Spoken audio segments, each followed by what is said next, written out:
The following is a review of a comic book and should not be looked at as an endorsement of the creator involved. If you really think that, you should have yourself checked out because you're reading into things that aren't there. Also, the quality of this video is low. If you're expecting higher standards, go check out me at Nerd@Newsstand or something else. What you see is what you get. Thank you and enjoy.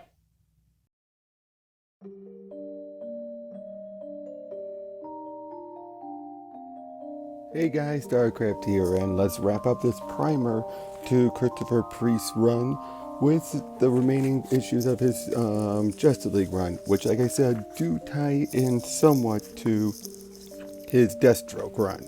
Not initially, but it does. As we find out how that Aquaman was sent to a desert and he's just struggling his way through, needing water and everything. And this is how he got the blue outfit, actually, and from Simon saving him. As we then see Cyborg, now that he's in charge, is at the committee, the representative committee.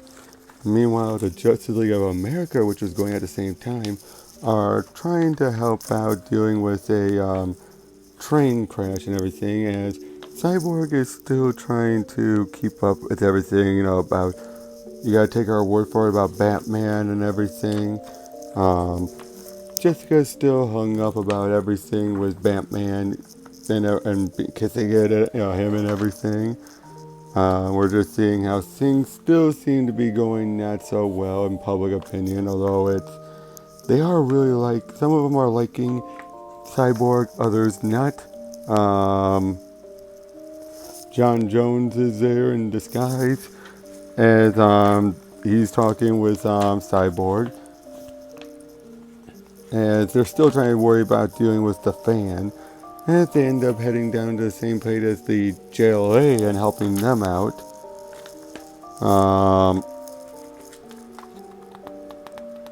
Unfortunately, this causes things to get worse, as they are helping out with people that are on the right side of the track, and those on the wrong side are complaining, bitching up a storm and all that. As Cyborg was up above with one of the lawyers up there, and as soon as he leaves, she takes out a little device. Yeah, she's in it with the fan. Nice little classic cover that looks to be like Justice League versus JLA when leaves collide, as Cyborg shows up, transports down. At the same time, he realizes that he didn't remove his disguise entirely, but he does so. As again, they're trying to say, oh, what about us? What about us? They're just, because as soon as the people show up, but Superman tells them to leave. Cyborg does complain a little bit, but it's made clear it's not their call to make. Things just happen, extraneous circumstances and all that. No one's happy, not Wonder Woman, not anyone. Meanwhile, the lawyer from earlier, Aquaman, gets up and decks her. She thought everything was empty, and basically how, they planned on bringing down the satellite. Until she ends up leaving when the Justice League show up. And throughout the rest of this issue, it's them dealing with the satellite about the crash, as they're all still arguing and trying to figure things out, dealing with it all, deciding we're not leaving anyone behind, with a bit of help from everyone, especially Killer Frost. They're able to get the satellite ready to, when it crashes.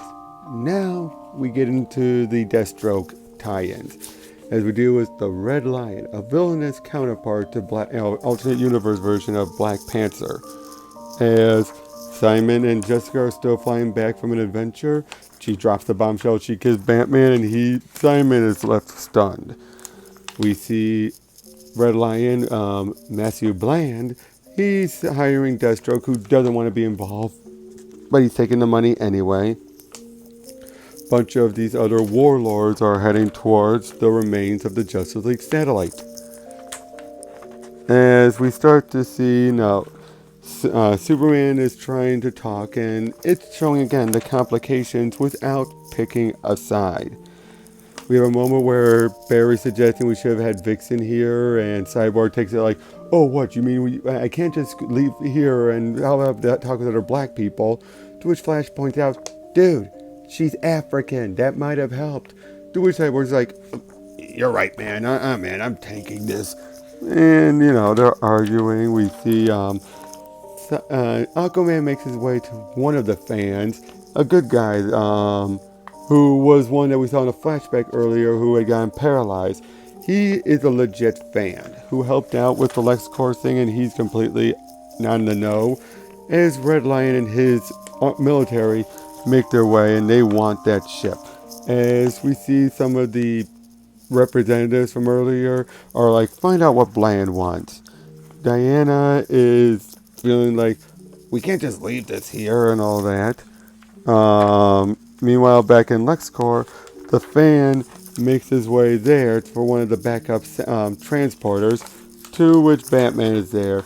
They fight, and he takes the guy down. The guy's like, got my ass kicked by Batman. And Batman's like, what are you going to do now? As we're seeing just all of this complication. Diana wants to take a stand now, and Superman's like, no, we can't. Then one guy gets startled, shoots it at Superman, it ricochets, and hits Diana right in the neck. As Red Lion starts to take advantage of Vic being distracted and takes him down and drags him away. But he's saying they got the world's attention. The answer will shock you. Who shot Wonder Woman? The answer will shock you. It's just some idiot kid who ended up shooting at them. We see Jessica and Simon both talking as Simon is still hung up on the let's grab lunch from Superman. Diana's not doing well at all. Even when Superman tries to heal and cauterize the wound, a lot of blood was still lost. As we see Vic wakes up and is talking with Slade, who basically explains what's going on. The whole point is that Bland, he doesn't care about the crash site. He wants just all the world's attention on there, while he then uses it as an excuse to take out all the other warlords and just take everything for himself, to annex all the countries next door. He wants a way to the aircraft carriers, and basically saying you got played. As Kid Flash gets word and gets Raven to head over to try and help Wonder Woman. As Cyborg and Slade left a knife for Cyborg to utilize. As then the Green Lanterns show up, trying to help out what they can. Superman and Batman and Aquaman transport with the fan because they don't know what to do with him yet.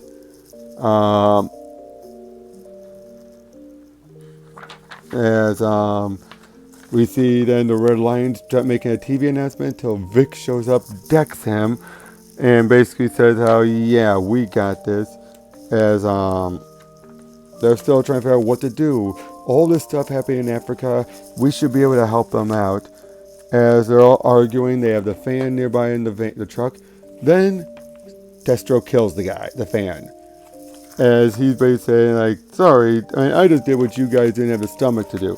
Now, if you'll excuse me while I go solve your problem, as he heads off. Leading into the last issue to run and the last issue of this particular series of Justice League before it led into No Justice. As later on after all this, we see Jessica at the JLA Watchtower.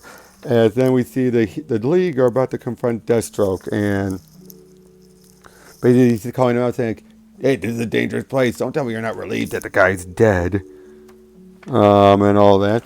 And then points out how basically they put Red Lion pushed all the refugees there, and these the rebels with guns and everything, planning to take them all out.